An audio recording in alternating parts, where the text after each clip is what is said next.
ये बड़ी बड़ी बातें करते हैं।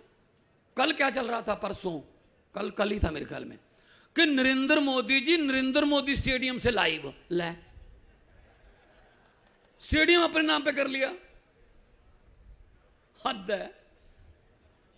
हुकूमत वो करते हैं जिनका दिलों पर राज होता है। यूं कहने को तो मुर्गे के सर पे भी ताज होता है। बीजेपी वालों ने इतना कट करना हो, लगभग 10-15 करोड़ का खर्चा आएगा। पहले बसों में लाओ, फिर छोड़ के आओ, रास्ते में खाना भी खिलाओ, फिर तालियां बजवाओ, फिर इधर वाले इधर बिठाओ। जब उनको बोल दिया कि 15 मिनट हो गए, अब करना है मोदी मोदी लिखाओ। हद है यार, हद है यार। बहुत काम करना पड़ता उनको। हमारे यहां कुछ नहीं करना पड़ता, अरविंद केजरीवाल का नाम लेना पड़ता, लोग अपने आप आ जाते हैं बस।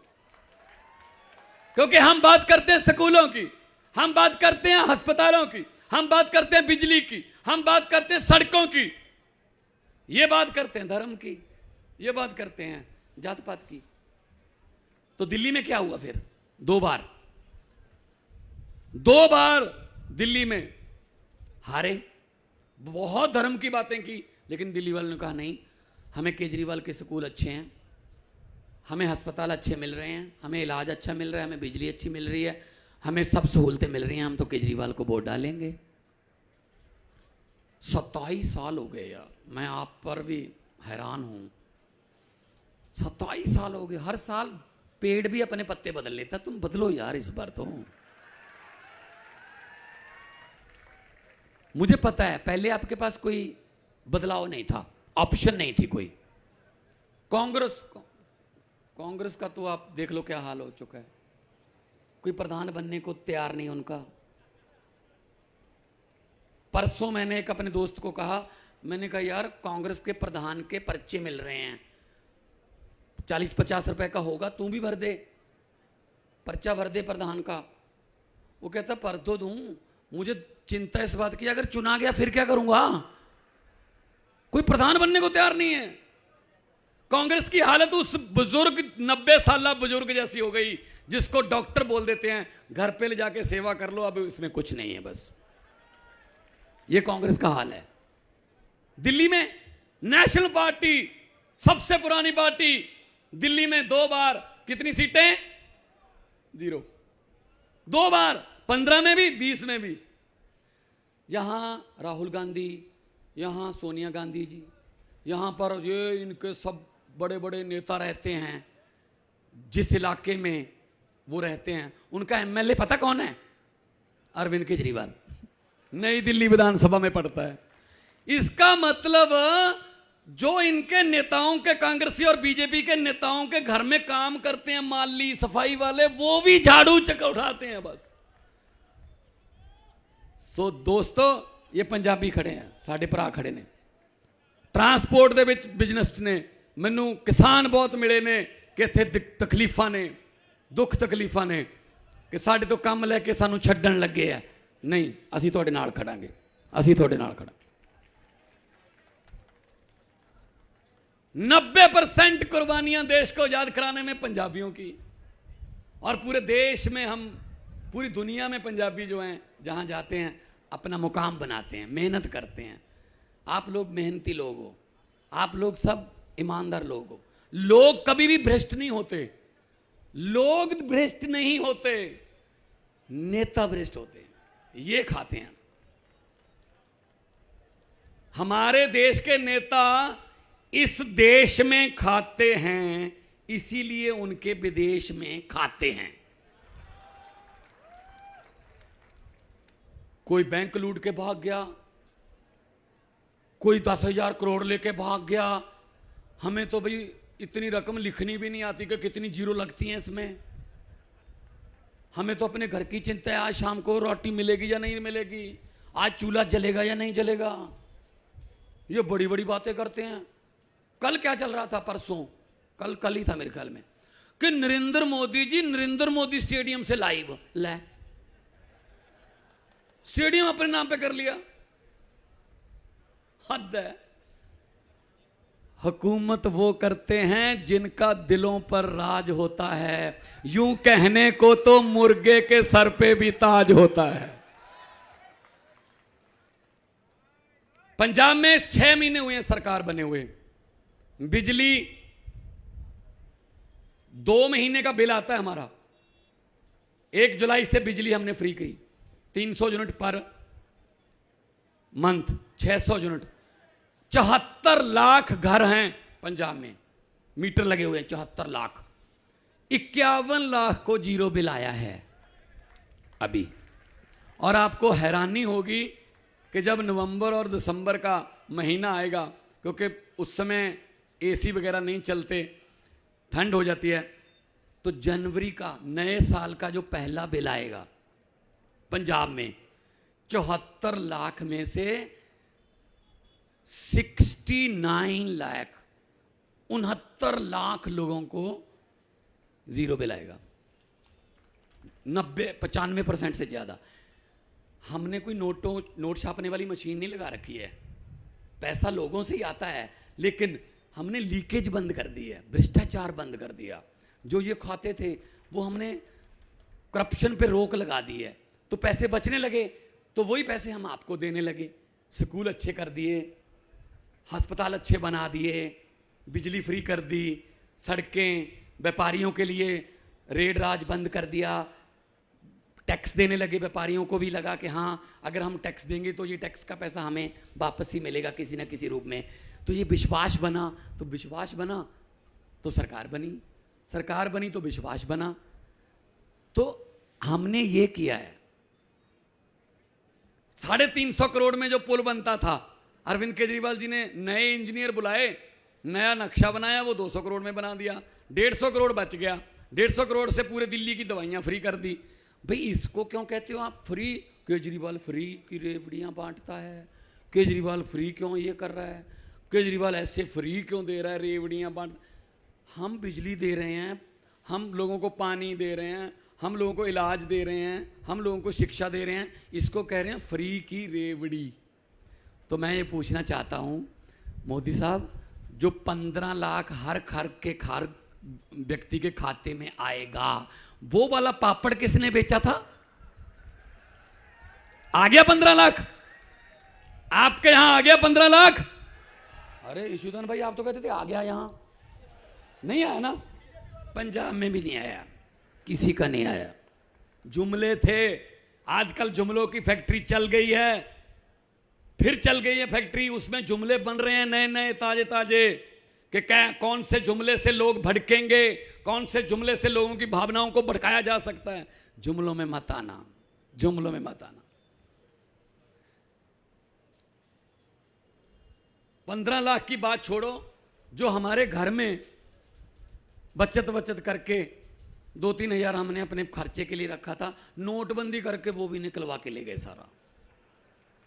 सबसे ज्यादा नोटबंदी का जो नुकसान हुआ मां बहनों को हुआ है। महिलाएं बैठी हैं, इनको एक अच्छी आदत होती है महिलाओं को, पंजाब में भी है, यहां भी है, होगा। ये अपने कई जो माएँ बहनें हैं वो अपने हस्बैंड से, अपने पति से नहीं बताती उसको, थोड़े पैसे अलग से रख लेती हैं, कई बार इमरजेंसी में काम आ जाते हैं, बच्चे की फीस आ गई या रात को कहीं कोई इलाज के लिए जाना पड़ा, अलग से रख लेती हैं। अब उनको क्या पता था कि रातों रात नोट बदल जाएंगे, रातों रात नोटबंदी हो गई, अगले दिन ना हस्बैंड को बता सकती हैं ना छुपा सकती हैं।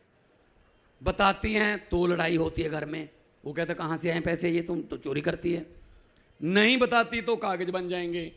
मैंने पंजाब में ऐसी जनसभा में बोल दिया, जब बोलने के बाद मैं गाड़ी में बैठने लगा तो 2-3 माएँ बहनें आई, मेरे सर पे आशीर्वाद का हाथ रखा और कहा कि ये नोटबंदी वाली बात बिल्कुल सच्ची है बेटा, हम भी मायके से बदलवा के लाई हैं। देखो तालियां बताती हैं, ये भी मायके वाली हैं। क्या नोटबंदी करने से करप्शन खत्म हो गई, आतंकवाद खत्म हो गया? बल्कि इतने बड़े बड़े नोट बना दिए, पहले इतने जाते थे, अब इतने में चल जाता काम। क्या नोटबंदी करके क्या मिला? कौन लाइन में लगा? कोई आपने उद्योगपति लाइन में लगा देखा? कोई आपने कोई अमीर आदमी लाइन में लगा देखा बैंक में? कौन था लाइन में? आप लोग थे। ऑटो वाले थे, रिक्शे वाले थे, झुग्गी झोपड़ी वाले थे, किसान थे, लाइन में लगे हुए। 150 आदमी पूरे देश में लाइन में लगा, जो था बेहोश होके मर गए। 150 आदमी। हद है। तो उनकी जान की क्या कीमत होगी? तो मैं ये कहना चाहता हूं, देखिए मुझे पत्रकारों ने पूछा जी आपने दिल्ली में और पंजाब में ये कैसे कर दिया? मैंने कहा क्या? कहते जी आपने ये बीजेपी की आंधी जो कैसे रोक दी? मैंने कहा जी बीजेपी का चुनाव चिन्ह क्या है? बोले कमल का फूल। मैंने कहा कमल का फूल कहां उगता है? कहते जी कीचड़ में। मैं कहा आम आदमी पार्टी का चुनाव चिन्ह क्या है? कहते जी झाड़ू। मैं कहा झाड़ू क्या करता है? कहते कीचड़ की सफाई। मैंने कहा हमने कीचड़ की सफाई कर दी, कमल उगे ही नहीं। इस झाड़ू से पहले हम सिर्फ मकान और दुकान साफ करते थे, अब अरविंद केजरीवाल की अगुवाई में इस झाड़ू से पूरा हिंदुस्तान साफ किया जाएगा। राजनीतिक गंदगी उठा के बाहर फेंक देंगे। जब आप वोट करने जाओगे, एक बात मेरी याद रख लेना, भले ही पूरा भाषण भूल जाना, एक बात याद रख लेना कि भगवंत मान आया था, ये कह के गया था, जब आप अंदर जाओगे, बूथ के अंदर जाओगे, मशीन देखोगे, वहां पे बटन लगे होंगे, चुनाव चिन्ह होंगे अलग अलग। बस ये बात सोच लेना, वो जो बटन है ना पंजे का है, ना कमल के फूल का, ना हाथी का, ना तीर कमान का, ना झाड़ू का, वो बटन आपके बच्चों के भविष्य का बटन है। सही बटन दबा दोगे, परिवार का भविष्य बन जाएगा। और अगर 27 साल पहले वाली गलतियां करोगे तो फिर 5 साल और सही। अंग्रेजों ने हमें 200 साल इकट्ठे गुलामी दी, ये 5-5 साल की किस्तों में दे रहे हैं, है तो गुलामी है ना। आजाद कौन करेगा? खुद। कोई अमेरिका का राष्ट्रपति आके हम ठीक नहीं करने आएगा, अपने आप को खुद ठीक करना पड़ेगा। पंजाब में 14-15 साल के बच्चों ने अपने मां बाप को कहा कि जी कृपया हमारे फ्यूचर के लिए एक बार बटन बदल के देख लो। वहां भी ऐसी चल रहा था, 5 साल अकाली दल बीजेपी और 5 साल कांग्रेस। तो बच्चों के लिए मां बाप ने कहा चलो आपके कहने नहीं मानते हैं, देखते हैं। तो आज वो बच्चे जो हैं वो इतने खुश हैं कि जी हमारे माँ बाप ने बात मानी, तो मेरी भी जिम्मेदारी बढ़ गई, उन बच्चों का फ्यूचर बनाना, उन बच्चों को अफसर बनाना। अब मेरी और अरविंद केजरीवाल जी की जिम्मेदारी है कि उनको ये ना लगे कि हमारा विश्वास टूटा है। तो विश्वास खरीदा नहीं जा सकता। विश्वास ये इनको आदत पड़ गई है, ये एमएलए खरीद लेते हैं कांग्रेस वाले। कांग्रेस के एमएलए ऐसे हैं जो सेल पे लगे हुए हैं।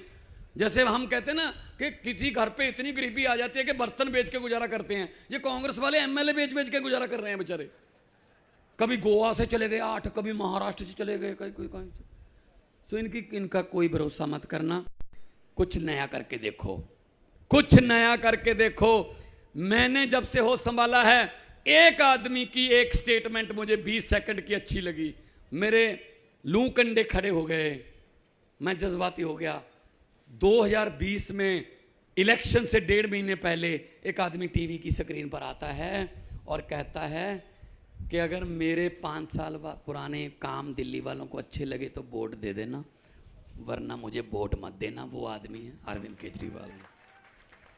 और लोगों ने कहा यार ये कहने के लिए तो जिगरा चाहिए, फिर इसका मतलब काम किए होंगे, इसीलिए कहा फिर उन्होंने। तो इसलिए मैं आपको कहने आया हूं, पंजाब से, पंजाब और गुजरात का आपस में बहुत नाता, खास तौर पे कांडला का, क्योंकि ये पोर्ट हमें लुधियाना से सारा ट्रांसपोर्ट हमारा यहाँ आता है, हमारा एक्सपोर्ट इंपोर्ट का बिजनेस सारा यहाँ आता है। तो पंजाब का और आपका कांडला का, कच्छ का जो आपस में बहुत बड़ा नाता है। मैं आपको हाथ जोड़कर विनती करने आया हूँ, मेरा कोई चाचा, मेरा भतीजा या मेरा कोई मामे का बेटा, फूफा का बेटा, फुफ्फा का बेटा यहाँ से इलेक्शन नहीं लड़ रहा, ना ही उसने कोई ठेका लेना है, ना ही उसने कोई शराब का कोई कारोबार करना है, ना ही उसने कोई रेत में हिस्सा डालना है, ना कुछ नहीं करना। सिर्फ मैं ये इसीलिए आया हूँ कि आप लोग अपने बच्चों के लिए कृपया बटन बदल लीजिए, बटन बदल लीजिए, इनकी बातों में मत आना, क्योंकि ये देश को बांट रहे हैं। और मैं पार्लियामेंट में मैंने बोला था कि लंबे सफर को मीलों में मत बांटिए, लंबे सफर को मीलों में मत बांटिए, कौम को कबीलों में मत बांटिए। एक बहता दरिया है मेरा भारत देश, इसको नदियों और झीलों में मत बांटिए। दोनों हाथ ऊपर उठाकर भगत सिंह की आत्मा को शांति मिलेगी कि हैं कुछ लोग जिन्होंने अभी तक इनकलाब का नारा जिंदा रखा हुआ है। दोनों हाथ ऊपर उठाकर दो नारे, इनकलाब इनकलाब, बोले सो निहाल। बहुत बहुत धन्यवाद, बहुत बहुत आपका शुक्रिया, इतने प्यार और संयम से मुझे आपने सुना। बहुत बहुत आपका धन्यवाद। और परमात्मा के आगे मैं अरदास करता हूँ, आप लोग सब तरक्कियां करो, तंदुरुस्त रहो। बहुत बहुत मेहरबानी।